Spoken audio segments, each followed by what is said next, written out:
Good evening. Special edition തുടങ്ങുന്നു. ദയാഹർജി തീർപ്പാക്കൽ വൈകിയാലും വധശിക്ഷ നടപ്പാക്കാമെന്ന് സുപ്രീം കോടതി. ദയാഹർജി വൈകുന്ന കേസുകൾ ജീവപര്യന്തമാക്കണം എന്ന ഹർജി കോടതി തള്ളി. തീരുമാനത്തിലെ കാലതാമസം നീതി നിഷേധമല്ലെന്നും കോടതി വ്യക്തമാക്കി. ഖാലിസ്ഥാൻ ലിബറേഷൻ ഫോഴ്സ് മുൻ നേതാവ് ദേവിന്ദർ പാൽ സിംഗ് ഭുല്ലറുടെ ഹർജിയിലാണ് വിധി.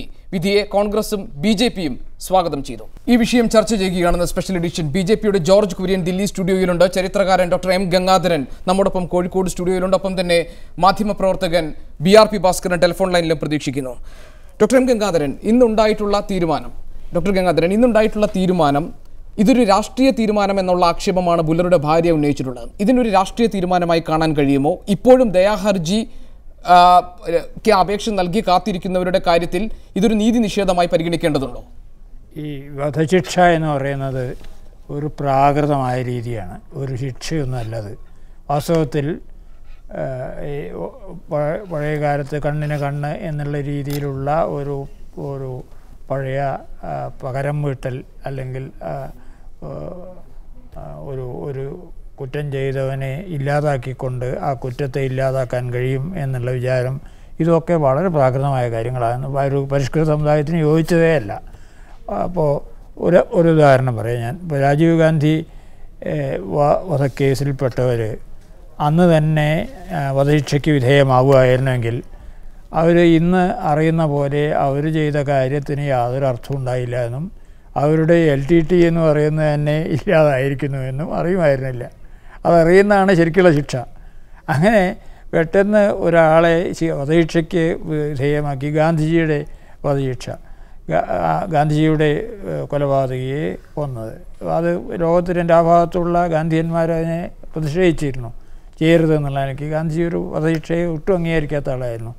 I for an eye will make the whole world blind എന്നാണ് ഗാന്ധിജിൻ്റെ അഭിപ്രായം. അത് നിർത്തൽ ചെയ്യുക വേണം. അതുകൊണ്ട് ഇപ്പോൾ ലോകത്തിലെ പല രാജ്യങ്ങളിലും ഇന്ന് വധശിക്ഷ നിരോധിച്ചിരിക്കുന്നു. അതുകൊണ്ട് ആ രാജ്യങ്ങളിലൊന്നും വളരെ വലിയ തോതിൽ ഈ വധശിക്ഷയ്ക്ക് അർഹമായ കുറ്റകൃത്യങ്ങൾ നടക്കുന്നില്ല. ഈ രാഷ്ട്ര നേതാക്കളുടെ കൊലപാതകങ്ങൾ, അട്ടിമറി ശ്രമങ്ങൾ ഒക്കെ സമൂഹത്തിൽ സംഭവിക്കുമ്പോൾ മാതൃകാപരമായി അതിലെ പ്രതികളെ ശിക്ഷിക്കുന്നുവെന്നും സമൂഹത്തിന് താക്കീത് കൊടുക്കുകയും അതിലൂടെ ഒരു പാഠം നൽകുകയും ചെയ്യുന്നു എന്നുള്ളതാണ് മറുഭാഗത്തുള്ള വാദം. അതെ, അതാണ് ഞാൻ പറഞ്ഞത്. ഇത് നിരോധിച്ചിട്ടുള്ള പല രാജ്യങ്ങളിലും ഇത് മാതൃകാപരമായി നടക്കാത്തതുകൊണ്ട് കുറ്റകൃത്യങ്ങൾ വർദ്ധിച്ചിട്ടൊന്നുമില്ല. കേരളത്തിൽ തന്നെ 40കളിലൊക്കെ തിരുവാങ്കൂറിൽ വധശിക്ഷ ഏകദേശം 5-8 കൊല്ലത്തേക്ക് നിർത്തിവെച്ചിരുന്നു. ആ കാലത്ത് ഈ വധശിക്ഷയ്ക്ക് അർഹമായിട്ടുള്ള വലിയ കുറ്റങ്ങളൊന്നും നടന്നിട്ടില്ല. ഈ വധശിക്ഷ കൊണ്ട് മാത്രം അതൊരു മാതൃകയാക്കിക്കൊണ്ട് ആരെങ്കിലും ഈ കുറ്റകൃത്യങ്ങൾ അവസാനിപ്പിക്കും എന്നുള്ളത് വിശ്വസിക്കാൻ വയ്യ. ലോകത്തിൻ്റെ ചരിത്രത്തിൽ താങ്കളിലേക്ക് ഇപ്പോൾ ശ്രീ ജോർജ് കുര്യൻ ചേരുന്നു ഡൽഹി സ്റ്റുഡിയോയിൽ നിന്ന്. ഇന്നത്തെ കോടതി വിധിയെ BJP സ്വാഗതം ചെയ്തിരിക്കുന്നു. ഈ കോടതി വിധിയെ സ്വാഗതം ചെയ്യാനുണ്ടായ BJPയുടെ നിലപാടെന്താണ്? BJP ഈ വിധിയെ സ്വാഗതം ചെയ്യുവാൻ കാരണം ഈ ഇന്ത്യയിൽ തീവ്രവാദത്തെ പ്രോത്സാഹിപ്പിക്കുന്ന ഒരു നടപടിയാകുമായിരുന്നു ഈ ദയാഹർജിയുടെ പേരിൽ, അതിൻ്റെ കാലതാമസം ഉണ്ടായതിൻ്റെ പേരിൽ ഇവരുടെ വധശിക്ഷ ജീവപര്യന്തമായിട്ട് മാറ്റിയിരുന്നുവെങ്കിൽ തീർച്ചയായിട്ടും അതൊരു പ്രോത്സാഹനമായിട്ട് മാറുമായിരുന്നു. ഈ തീവ്രവാദത്തെ അല്ലെങ്കിൽ തീവ്രവാദ പ്രവർത്തനങ്ങൾ ചെയ്യുന്നവരെ ശിക്ഷിക്കുക തന്നെ വേണം.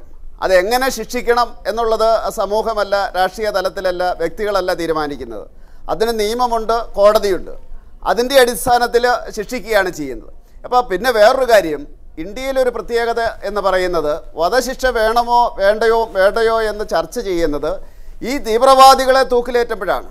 ഇന്ദിരാഗാന്ധിയുടെ ഘാതകരെ തൂക്കിലേറ്റുമ്പോൾ, രാജീവ് ഗാന്ധിയുടെ ഘാതകരെ പറ്റി ചർച്ച നടത്തുമ്പോൾ, പാർലമെൻറ്റ് അറ്റാക്ക് ചെയ്തവരെ തൂക്കിലേറ്റുമ്പോൾ, ബോംബെ സ്ഫോടനത്തിലെ പ്രതിയെ തൂക്കിലേറ്റുമ്പോൾ, അതുപോലെ തന്നെ ഈ ഖാലിസ്ഥാൻ നേതാവിനെ തൂക്കിലേറ്റാനുള്ള അവസരം വരുമ്പോൾ മാത്രം ഈ വധശിക്ഷ വേണ്ടയോ എന്ന് ചർച്ച ചെയ്യുന്നത് തീർച്ചയായിട്ടും ശരിയല്ല. അത് വേറൊരു തലത്തിൽ ചർച്ച ചെയ്യേണ്ടതാണ്.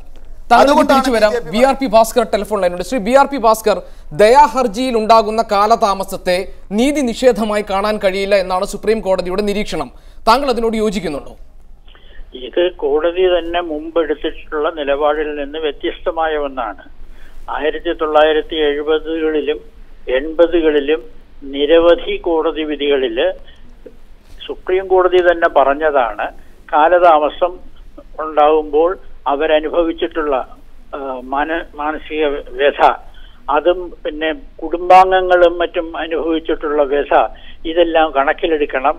അതിന്റെ ഫലമായിട്ട് 2 കൊല്ലം മാത്രം വൈകിയതിന്റെ പേരിലും 2.5 കൊല്ലം വൈകിയതിന്റെ പേരിലും 3.5 കൊല്ലം വൈകിയതിന്റെ പേരിലും ശിക്ഷയിളവ് കൊടുക്കാനായിട്ട് കോടതിയിൽ നിന്ന് വിധിയുണ്ടായി. അപ്പൊ ഇപ്പോൾ നടക്കുന്നത് മുമ്പ് കോടതി എടുത്തതിൽ നിന്ന് വ്യത്യസ്തമായ ഒരു സമീപനമാണ്. ആ സമീപനം ഉണ്ടാവുന്നതിന്റെ പ്രധാന കാരണം രാജ്യത്തൊരു വലിയ മാറ്റം വന്നിരിക്കുന്നു. അതിന്റെ ഒരു പ്രധാന കാരണം എന്ന് പറയുന്നത് ഈ തീവ്രവാദത്തിൽ നടക്കുന്നു എന്നതിന്റെ പേരിൽ വധശിക്ഷയ്ക്ക് വേണ്ടി ഒരു വലിയ മുറവിളി കൂട്ടുന്ന വിഭാഗം ഇവിടെ ഉണ്ട് എന്നുള്ളതാണ്. ശ്രീ BRP ഭാസ്കർ, താങ്കൾ ഡോക്ടർ എം ഗംഗാധരൻ, ഇതൊരു പരിഷ്കൃത സമൂഹത്തിന് യോജിച്ചതല്ല എന്ന താങ്കളുടെ വാദം ഒരു വശത്ത്. അതിനൊപ്പം തന്നെ BRP ഭാസ്കർ ചൂണ്ടിക്കാണിച്ചതുപോലെ നമ്മുടെ നിയമ സംവിധാനങ്ങൾ, ഒരു കുറ്റകൃത്യം നടന്നു കഴിഞ്ഞാൽ അതിൻ്റെ തെളിവുകൾ ശേഖരിച്ച് യഥാർത്ഥ പ്രതിയെ കണ്ടെത്തി കോടതിയിൽ എത്തിച്ച് അയാൾക്ക് ശിക്ഷ ഉറപ്പുവരുത്തുന്നവരുള്ള ലീഗൽ പ്രൊസീജിയേഴ്സ്, അതെല്ലാം കൃത്യമായി നടക്കുന്നൊരു രാജ്യത്തല്ലേ ഇതെല്ലാം ശരിയായ രീതിയിൽ നടപ്പാക്കപ്പെടേണ്ടത്? അതല്ലാതെ ഇപ്പോൾ TP വധക്കേസിൽ കൂറുമാറ്റം കാണുന്നു, ഓരോ ദിവസവും ഓരോ സാക്ഷികൾ കൂറുമാറുന്നു. ഇങ്ങനെ കള്ളത്തെളിവുകളും കള്ളസാക്ഷികളും എല്ലാം വെച്ച് ഒരു കേസ് പൊലിപ്പിച്ചെടുത്ത് അതിലെ പ്രതികൾക്ക് ശിക്ഷ വാങ്ങിക്കൊടുക്കുമ്പോൾ അതിൽ വധശിക്ഷ എത്രത്തോളം അനുവദനീയമാണ്? അതെ, അത് വളരെയധികം ഈ നിയമത്തിൻ്റെ കുരുക്കുകൾ ധാരാളം ഉള്ളതുകൊണ്ട് പലപ്പോഴും ഇതിൻ്റെ ശിക്ഷയുമായിട്ട് വിചാരണയും ശിക്ഷയും തമ്മിലുള്ള കാലതാമസം വളരെയധികമുണ്ട്. അത് വളരെ കാര്യമായിട്ടെടുക്കേണ്ട കാര്യമാണ്. പക്ഷേ ഇപ്പോൾ നടക്കുന്ന പല വധശിക്ഷകളും പകരം വീട്ടലാണ്, അല്ലെങ്കിൽ ഒരു ഭീകരത തന്നെയാണ്. എന്നുവെച്ചാൽ ഭീകരവാദിയെയാണ് വധശിക്ഷയ്ക്ക് വിധേയമാക്കുന്നതെന്ന് പറയുമ്പോൾ തന്നെ അത് ഭീകരവാദത്തെ ഇല്ലാതാക്കുന്നൊന്നുമില്ല. ഭീകരവാദത്തെ എത്രയോ തലങ്ങളിൽ ഈ ഭീകരവാദികളെ വധിക്കുകയും കൊല്ലുകയും ഒക്കെ ചെയ്തിട്ടുണ്ട്. പക്ഷേ അതുകൊണ്ട് ഭീകരവാദം ഇതിനെ ഈ മതിക്കാൻ വേണ്ടി അല്ലെങ്കിൽ വധിക്കപ്പെടാൻ വേണ്ടി ഒരുങ്ങിയിട്ടാണ് അവർ പുറപ്പെടുന്നത്. ഒരു ഭീകരവാദിയെ കൊന്നുകൊണ്ട് ഭീകരവാദം അവസാനം. പക്ഷേ കസബിൻ്റെ എല്ലാം വധശിക്ഷ വളരെ വലിയ രീതിയിൽ സ്വീകരിക്കപ്പെടുകയുണ്ടായല്ലോ രാജ്യത്തിനകത്ത്. കസബിൻ്റെ എല്ലാം വധശിക്ഷ വളരെ വലിയ രീതിയിൽ സ്വീകരിക്കപ്പെട്ടല്ലോ രാഷ്ട്രീയ പാർട്ടികൾക്കിടയിൽ. അത് രാഷ്ട്രീയ പാർട്ടികളുടെ ഇപ്പോൾ ഒരു നിലപാടാണ്. അത് അഡ്വക്കേറ്റ് കെ മധുസൂദനൻ ചേരുന്നു ഇപ്പോൾ നമ്മളോടൊപ്പം. അഡ്വക്കേറ്റ് കെ മധുസൂദനൻ, ഇന്നത്തെ കോടതി വിധിയെ താങ്കൾ എങ്ങനെ കാണുന്നു? മൊത്തം വധശിക്ഷയ്ക്കെതിരായി ആഗോളതലത്തിൽ തന്നെ ഒരു വികാരം നിലനിൽക്കുന്നുണ്ട്. ഇന്നലെ ആംനസ്റ്റി ഇന്റർനാഷണലിന്റെ റിപ്പോർട്ട് പുറത്തു വന്നിരിക്കുന്നു. അതിൽ ഇന്ത്യയുടെ വധശിക്ഷയോടുള്ള നിലപാടിനെ അതിനിശിതമായി തന്നെ അവർ വിമർശിച്ചിരിക്കുന്നു. ഇന്ത്യയും അമേരിക്കയും ചൈനയും പോലുള്ള രാജ്യങ്ങൾ, ഇത്തരം രാജ്യങ്ങളാണ് ഇപ്പോഴും വധശിക്ഷയ്ക്ക് വേണ്ടി മുറവിളി കൂട്ടിക്കൊണ്ടിരിക്കുന്നത്. ഇതിന് പിന്നിൽ ഒരു കോടതിയുടെ ഒരു നിലപാടിന് പിന്നിൽ ഒരു സർക്കാർ കോടതിയിലെടുക്കുന്ന ഒരു പ്രോസിക്യൂഷൻ നിലപാട്, ആ നിലപാടിന് ഒരു രാഷ്ട്രീയമില്ലേ? സർക്കാരിൻ്റെ പ്രോസിക്യൂഷൻ നിലപാടിലെ രാഷ്ട്രീയമല്ലേ യഥാർത്ഥത്തിൽ കോടതി വിധികളായി പുറത്തു വരുന്നത്? പലപ്പോഴും ഈ വധശിക്ഷ നമ്മൾ ഈ മിഡീവൽ പീരീഡിലെ മധ്യകാല യുഗത്തിന്റെ ഒരു പ്രതിദ്വന്ദിയായിട്ടാണ് തോന്നുന്നത്. ഒരു പ്രതികാരാത്മകതയാണ് അതിൽ തോന്നുന്നത്. ഇവിടെ ഇപ്പോ ഉന്നയിക്കപ്പെടുന്ന വിഷയം, ഒരു കുറ്റത്തിന് ഒരാൾക്ക് 2 ശിക്ഷ അനുഭവിക്കേണ്ടതുണ്ടോ എന്നൊരു ചോദ്യമുണ്ട്. അപ്പൊ അദ്ദേഹത്തിന് മരണശിക്ഷ വിധിച്ചു. പക്ഷെ മരണശിക്ഷ വിധിച്ചതിന് ശേഷം ഏതാണ്ട് 20 വർഷത്തോളം അയാൾ ഏകാന്ത തടവ് അനുഭവിക്കുകയാണ്. ആ ഏകാന്ത തടവ് അനുഭവിച്ചു കഴിഞ്ഞു. അതായത് ഒരു ജീവപര്യന്തത്തിന് മുകളിലാണ്. സാധാരണ നമ്മുടെ ഇന്ത്യൻ ജുഡീഷ്യൽ സിസ്റ്റത്തില് ഒരു ജീവപര്യന്തം എന്ന് പറയുന്നത് 14 വർഷമായിട്ട് പരിമിതപ്പെടുത്താറുണ്ട്. ആ 14 വർഷത്തിൽ തന്നെ ഏതാണ്ട് 10 വർഷം കഴിയുമ്പോഴേക്കും അവർക്കെല്ലാം പല കിഴിവുകളുടെ അടിസ്ഥാനത്തിൽ അവർക്ക് പുറത്തു വരാൻ കഴിയുന്നുണ്ട്. ഇത് 20 വർഷം അയാളുടേതല്ലാത്ത കുറ്റം കൊണ്ടാണ് സംഭവിക്കുന്നത്. ഇവിടുത്തെ വ്യവസ്ഥയുടെ അല്ലെങ്കിൽ എസ്റ്റാബ്ലിഷ്മെന്റിന്റെ കഴിവുകൾ കൊണ്ട് ആണ് ഈ പ്രശ്നം ഉണ്ടാവുന്നത്. ഉദാഹരണത്തിന് 2003 അയാള് പ്രസിഡന്റിന്റെ ഹർജി കൊടുക്കുന്നു. അത് 8 വർഷത്തോളം അവിടെ വെച്ചുകൊണ്ട് 2011 ഈ ദയാഹർജിയിൽ തീരുമാനമെടുക്കുന്നത്, തള്ളിക്കൊണ്ട് തീരുമാനമെടുക്കുന്നത്. താങ്കൾ നേരത്തെ ഒരു ചോദ്യമുണ്ട്. ഈ ഭൂമണ്ഡലത്തിലെ പകുതിയോളം ജനത താമസിക്കുന്ന സ്ഥലങ്ങളിൽ നമുക്ക് മരണശിക്ഷ ഇല്ല. ഈ മരണശിക്ഷ ഇല്ലാത്ത നാടുകളിലെല്ലാം തന്നെ കുറ്റകൃത്യങ്ങൾ അധികരിച്ചു എന്ന് പറയാൻ കഴിയില്ല. ഉദാഹരണത്തിന് ഇവിടെ നമ്മുടെ തിരുക്കൊച്ചിയിൽ തന്നെ ഒരു പ്രത്യേക കാലഘട്ടത്തിൽ വധശിക്ഷ ഇല്ലാതെ ഒരു കാലമുണ്ടായിരുന്നു. ആ കാലഘട്ടത്തിൽ എന്തെങ്കിലും വിധത്തിൽ കുറ്റകൃത്യത്തിന്റെ അളവ് കൂടിയിട്ടുണ്ടോ എന്ന ഒരു സെൻസസ് എടുത്തപ്പോൾ കാര്യമായ കുറ്റകൃത്യങ്ങളൊന്നും തന്നെ കൂടിയിട്ടില്ല എന്നൊരു കണക്ക് ഒരിക്കൽ ജസ്റ്റിസ് കെ ടി തോമസ് ഞങ്ങളുടെ അസോസിയേഷനിൽ വന്ന് സംസാരിക്കുമ്പോൾ ചൂണ്ടിക്കാണിക്കുകയുണ്ടായി. റൈറ്റ്, അഡ്വക്കേറ്റ് മധുസൂദൻ താങ്കളിലേക്ക് തിരിച്ചു വരാം. ശ്രീ ജോർജ് കുര്യൻ, രാജ്യത്തുണ്ടായിട്ടുള്ള തീവ്രവാദി ആക്രമണങ്ങളുടെ പശ്ചാത്തലത്തിലാണ് താങ്കൾ ഇന്നത്തെ സുപ്രീം കോടതി വിധിയെ സ്വാഗതം ചെയ്യുന്നതും വധശിക്ഷയെ അനുകൂലിക്കുകയും അംഗീകരിക്കുകയും ചെയ്യുന്നത്. നേരത്തെ ഇവിടെ ഉന്നയിച്ചൊരു പ്രശ്നം, യഥാർത്ഥ തരത്തിലുള്ള നീതി നടപ്പാക്കലിന്റെ ഭാഗമായാണോ ഒരു വ്യക്തിയെ വധശിക്ഷയ്ക്കായി കോടതി വിധി പുറപ്പെടുവിക്കുന്നത്? അതിനു മുന്നിൽ, കോടതിയുടെ മുന്നിൽ വരുന്ന തെളിവുകളുടെയും സാക്ഷികളുടെയും എല്ലാം അടിസ്ഥാനത്തിലല്ലേ ഇത് കൃത്യമായി ശരിയായ രീതിയിൽ നീതിപൂർവ്വം നടപ്പാക്കാൻ നമ്മുടെ രാജ്യത്തിന് സാധിച്ചിട്ടുണ്ടോ? അങ്ങനെയാണെങ്കിൽ അല്ലേ വധശിക്ഷയെ പൂർണ്ണമായി നമ്മൾ അംഗീകരിക്കേണ്ടത്? ഈ നീതിയുടെ കാര്യം പറയുന്ന അവസരത്തിൽ ഇപ്പോൾ ഒരാൾ 47 പേരെ കൊന്നുവെങ്കിൽ ആ 47 പേര് ചരിത്രാവശേഷമായി, അതുകൊണ്ട് അതിനെപ്പറ്റി ചർച്ച ചെയ്യുന്നില്ല. അവർക്കും അവരുടെ ബന്ധുക്കൾക്കും അവരുമായിട്ട് ബന്ധപ്പെട്ടവർക്കും നിഷേധിക്കപ്പെടുന്ന നീതിയെപ്പറ്റി നമ്മൾ ചർച്ച ചെയ്യുന്നില്ല. അത് തീർച്ചയായിട്ടും കണക്കിലെടുക്കേണ്ടതാണ് ഒരു ജനാധിപത്യ സമൂഹത്തിൽ. അതാണ് എല്ലാവരും രാജ്യസ്നേഹികളും ഈ പറഞ്ഞ പോലെ രാഷ്ട്രീയക്കാരും ഒക്കെ ചിന്തിക്കുന്നതാണ്. അത് ഒരു വ്യക്തിയിലേക്ക് കേന്ദ്രീകരിക്കുകയും ആ വ്യക്തിക്ക് നീതി കിട്ടിയിട്ടുണ്ടോ എന്ന് ചിന്തിക്കുകയും ചെയ്യുന്ന ഒരു കാര്യം. വേറൊന്ന്, ഈ പറഞ്ഞ ഈ ചോദ്യത്തിൻ്റെ അർത്ഥം എന്താണെന്ന് ചോദിച്ചാൽ തെറ്റായിട്ട് ചിലരെ തൂക്കിക്കൊല്ലേണ്ടി വരില്ലേ എന്നാണ്. അതായത് നീതിപരമായിട്ട് തെളിവ് വ്യവസ്ഥാപിതമായിട്ട് തെളിയിക്കുന്നില്ല, അങ്ങനെ വരുന്നില്ലേ എന്നുള്ളൊരു ചോദ്യമുണ്ട്. അങ്ങനെ ചില അവസരങ്ങളിൽ ഒരുപക്ഷെ വരുന്നുണ്ടായിരിക്കാം. അതുകൊണ്ട് തന്നെ എല്ലാ കള്ളന്മാരെയും എല്ലാ തീവ്രവാദികളെയും വെറുതെ വിടണം എന്ന് പറയുന്നതിൽ ഒരു ന്യായീകരണമില്ല. തിരികെ ഇപ്പോൾ ശ്രീ BRP ഭാസ്കറിനോട്, ശ്രീ BRP ഭാസ്കർ, ഇപ്പോൾ ശ്രീ കുര്യൻ ഉന്നയിച്ച ഒരു വാദം ഇതാണ്, കൊല്ലപ്പെട്ടവർക്ക് നീതി ലഭിക്കണം. പക്ഷേ ഇന്ത്യയിലെയും അമേരിക്കയിലെയും വധശിക്ഷയുടെ ചരിത്രം വിശകലനം ചെയ്തവർ, അത് ജസ്റ്റിസ് VR കൃഷ്ണയ്യരാവട്ടെ, അമേരിക്കയിലെ അറ്റോർണി ജനറലായിരുന്ന റംസി ക്ലർക്ക് ആവട്ടെ, അവർ ചൂണ്ടിക്കാട്ടിയ ഒരു കാര്യമുണ്ട്. അമേരിക്കയിൽ വധശിക്ഷയ്ക്ക് വിധേയരാവുന്നവരിൽ ഭൂരിഭാഗവും കറുത്ത വംശജരാണ്, സ്ത്രീകളാണ്, ആ രാജ്യത്തെ പാർശ്വവൽക്കരിക്കപ്പെട്ട ജനതയാണ്.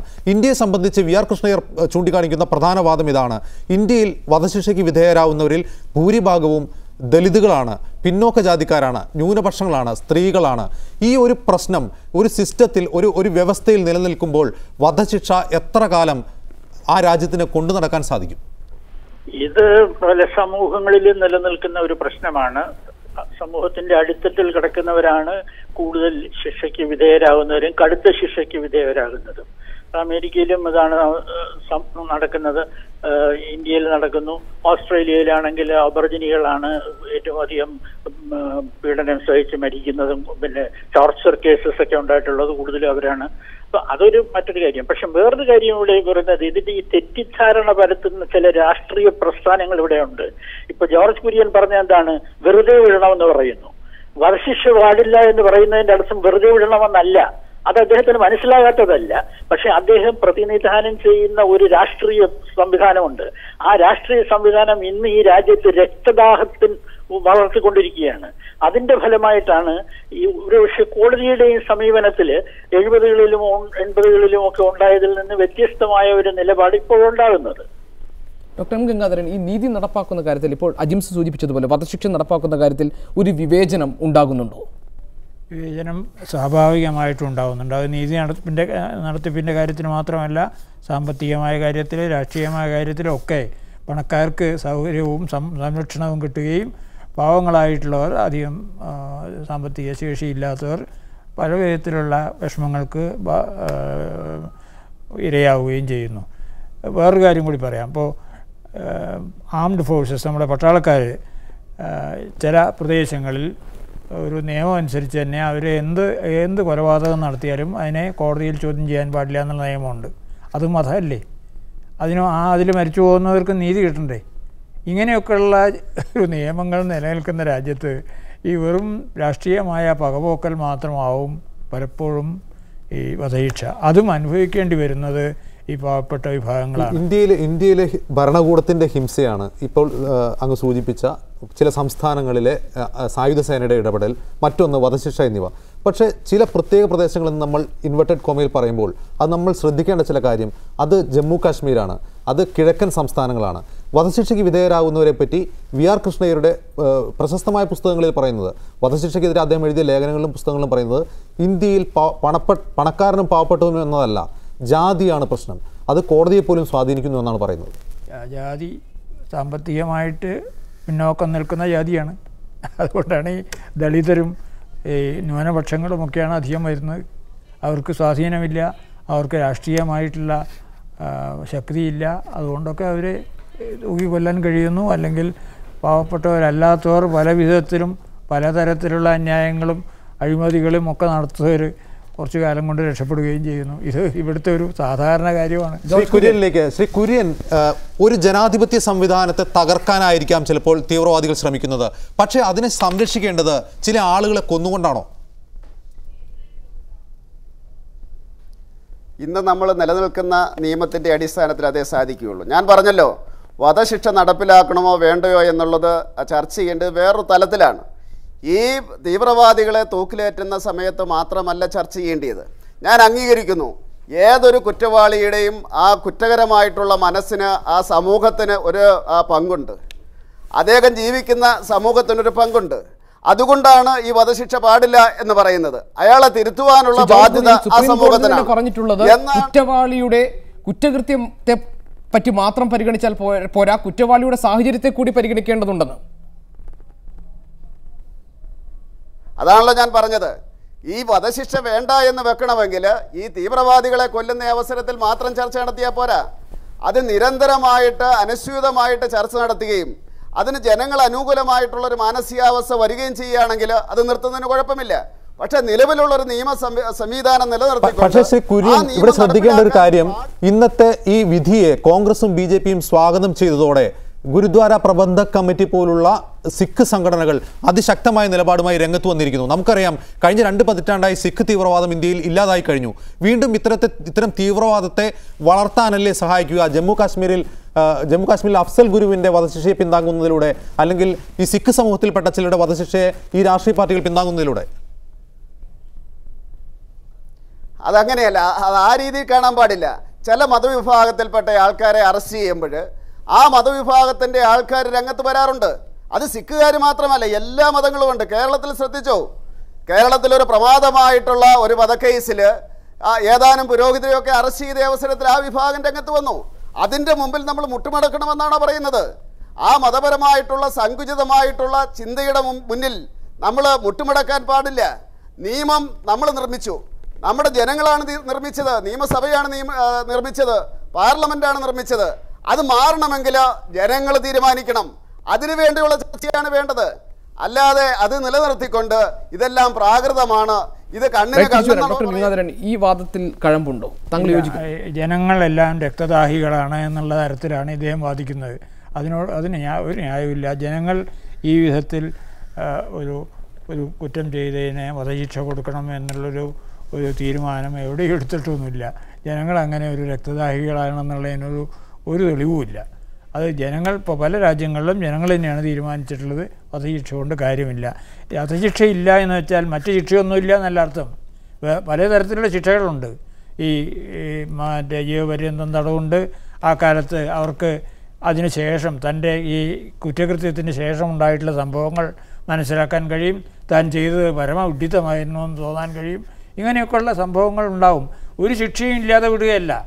വധശിക്ഷ ചെയ്യുന്നത് ഒരാൾക്ക് ജീവൻ എടുക്കുന്നതിന് ഒരു നാഗരികമായിട്ടുള്ള ഒരു രാജ്യം തീരുമാനിക്കുന്നതിൽ ഒരു പാകതയുണ്ട്. ആ പാകതയുണ്ടെന്ന് മാത്രമല്ല, ക്രൂരതയുണ്ട്. പലപ്പോഴും പകരം വീട്ടലായിട്ടാണ് വരുന്നത്. അത് വളരെ പ്രാകൃതമായിട്ടുള്ള ഒരു സംവിധാനമാണ് ഈ വധശിക്ഷ നൽകുന്നത്. അതുകൊണ്ട് ഈ ഒരു വാദം കൊണ്ട് ഈ തീവ്രവാദികളുടെ കാര്യത്തിൽ മാത്രമൊന്നുമല്ല എല്ലാവരും ഈ വധശിക്ഷയെ എതിർക്കുന്ന. ഏത് വധശിക്ഷയും മറ്റേ ഉള്ളതായ അല്ലെങ്കിൽ വലിയ തീവ്രമായിട്ടുള്ള കുറ്റകൃത്യങ്ങൾ ചെയ്തതിന് തീർച്ചയായിട്ടും വധശിക്ഷ കൊടുക്കണമെന്ന് ധരിക്കുന്ന പലരുമുണ്ട്. അതുകൊണ്ട് പിന്നെ ഈ അവൻ ചെയ്ത മാതിരി അല്ലെങ്കിൽ അയാൾ ചെയ്ത മാതിരി കുറ്റം പിന്നെ ആവർത്തിക്കില്ല എന്നുള്ള വിശ്വാസമാണ്. അതിന് യാതൊരു തെളിവും ചരിത്രത്തിൽ. Advocate K Madhusudanan, doctor M Gangadharan സൂചിപ്പിച്ചത് താങ്കൾ കേട്ട് കാണും.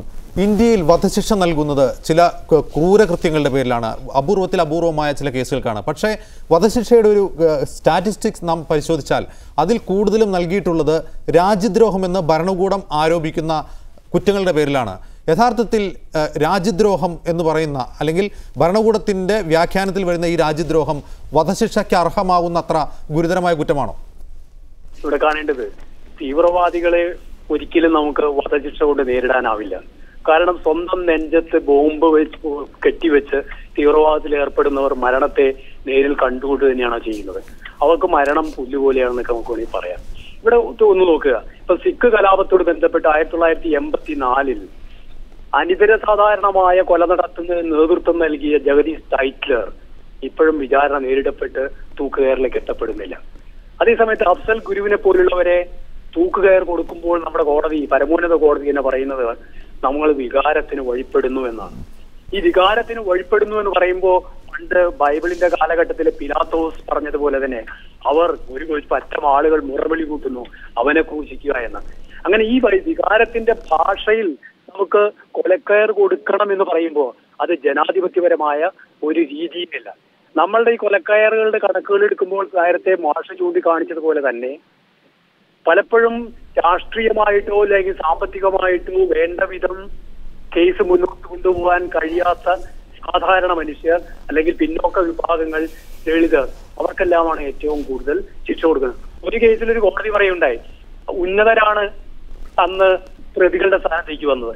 ആ സവർണ വിഭാഗക്കാർ ഈ കുറ്റം ചെയ്യും എന്ന് കോടതി വിശ്വസിക്കുന്നില്ല എന്ന് പറയുന്ന ജഡ്ജ്മെന്റ് ഉണ്ടായിട്ടുണ്ട്. പലപ്പോഴും നമ്മുടെ പരമോന്നത കോടതി റെയർ കേസസ് എന്നെല്ലാം പറയുന്ന ഒരു മാനദണ്ഡം വെച്ചിട്ട് ആ മാനദണ്ഡത്തിന്റെ പരിധിയിൽ വരുന്നത് പലപ്പോഴും നമ്മൾ നേരത്തെ മാഷൊക്കെ ചൂണ്ടിക്കാണിച്ചതുപോലുള്ള പിന്നോക്ക വിഭാഗങ്ങൾ തന്നെയായിരിക്കും. അവർക്ക് നിയമത്തിന്റെ ഈ കുടുക്കിൽ നിന്ന് മുന്നോട്ട് പോകാൻ കഴിയാത്ത ഒരവസ്ഥയാണ് ഉണ്ടാവുന്നത്. പലപ്പോഴും ഈ പാശ്ചാത്യ രാജ്യങ്ങളിൽ പലതും എന്തുകൊണ്ടാണ് ഈ കൊലശിക്ഷ കൊടുക്കാൻ പാടില്ല എന്നത് വളരെ കൃത്യമായിട്ട് ഇപ്പൊ അമ്നസ്റ്റി ഇന്റർനാഷണൽ അവർക്ക് ചൂണ്ടിക്കാണിക്കാനുള്ള കാരണമുണ്ട്. നിങ്ങളുടെ നീതി സംവിധാനം ഒരിക്കലും സത്യം കണ്ടെത്തുന്നതിന് വേണ്ടിയുള്ളതല്ല.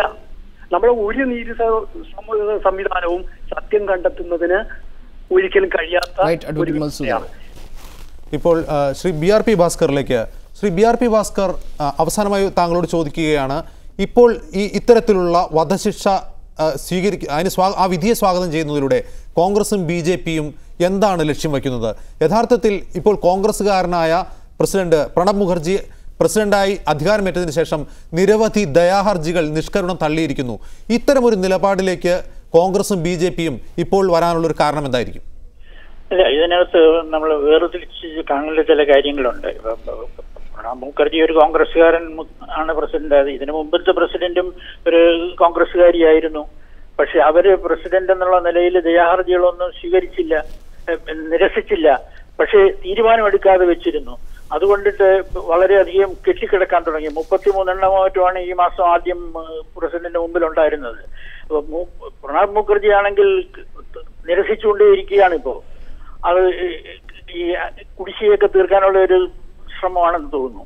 പിന്നെ BJPയുടെയും കോൺഗ്രസിന്റെയും നിലപാടെന്ന് പറയുന്നത് തികച്ചും രാഷ്ട്രീയമായ നിലപാടുകളാണ്. ഇപ്പൊ നേരത്തെ ജോർജ് കുര്യൻ പറഞ്ഞ പോലെ ചില ആളുകൾ മതത്തിന്റെ പേരിൽ നിലപാടെടുക്കും, ചില ആളുകൾ രാഷ്ട്രീയ പാർട്ടിയുടെ താല്പര്യം മുന്നിൽ കണ്ടുകൊണ്ട് തീരുമാനമെടുക്കും. അവരുടെ മുന്നിലുള്ളത് വോട്ട് ബാങ്ക് രാഷ്ട്രീയം മാത്രമാണ്. ഇന്നത്തെ സുപ്രീം കോടതി വിധിയിൽ രാഷ്ട്രീയം കാണേണ്ടതുണ്ടോ? ഏതാണ് വോട്ട് കിട്ടാൻ കൂടുതൽ സൗകര്യപ്രദം എന്നുള്ളതാണ് അവർ നോക്കുന്നത്. അതുകൊണ്ടാണ് ഇന്ന് രാജ്യത്തിൽ ഇങ്ങനെ ഒരു അന്തരീക്ഷം തന്നെ ഉണ്ടായിരിക്കുന്നത്. നമ്മൾ മനസ്സിലാക്കേണ്ടത് ഇത് നീതിയുടെ പ്രശ്നമാണ്. നീതിയെക്കുറിച്ചിട്ടുള്ള സങ്കല്പം എന്താണ്? നമ്മുടെ നീതിയുടെ സങ്കല്പം മുന്നോട്ട് പോയിക്കൊണ്ടിരിക്കുകയായിരുന്നു. ഇപ്പോൾ അതിനെ വീണ്ടും തിരിച്ച് ഒരു യുഗത്തിലേക്ക് കൊണ്ടുപോയിരിക്കുകയാണ്. ശ്രീ BRP ഭാസ്കർ, ഇന്നത്തെ സുപ്രീം കോടതി വിധിയിൽ രാഷ്ട്രീയം കാണേണ്ടതുണ്ടോ? അതാണ് മനസ്സിലാക്കണം. ഉള്ള രാജ്യങ്ങളിൽ തന്നെ, അതായത് വധശിക്ഷ ഇപ്പോഴും നിയമപുസ്തകത്തിൽ വെച്ചിട്ടുള്ള രാജ്യങ്ങളിൽ തന്നെയും പകുതിയിലധികം അത് ഉപയോഗിക്കാറില്ല. ഒരാവശ്യത്തിന് വേണ്ടി വന്നാൽ ഉപയോഗിക്കാനായിട്ട് നിയമപുസ്തകത്തിൽ നിലനിർത്തുമ്പോൾ തന്നെയും അത് ഉപയോഗിക്കുന്നില്ല. അതിങ്ങനെ വളരെ ലിബറൽ വികാരമായിട്ട് ഉപയോഗിച്ചുകൊണ്ടിരിക്കുന്ന രാജ്യങ്ങളിൽ ഇന്ന് ചൈനയാണ് ഏറ്റവും മുന്നിൽ പിന്നെ ഇന്ത്യ, അത് കഴിഞ്ഞിട്ട് വളരെയധികം ശ്രീ BRP ഭാസ്കർ, ജോർജ് കുര്യൻ, അഡ്വക്കേറ്റ് മധുസൂദനൊപ്പം ഡോക്ടർ M. ഗംഗാധരൻ ഈ ചർച്ചയിൽ പങ്കെടുത്തതിന്. സ്പെഷ്യൽ എഡിഷനിലൂടെ കാണാം.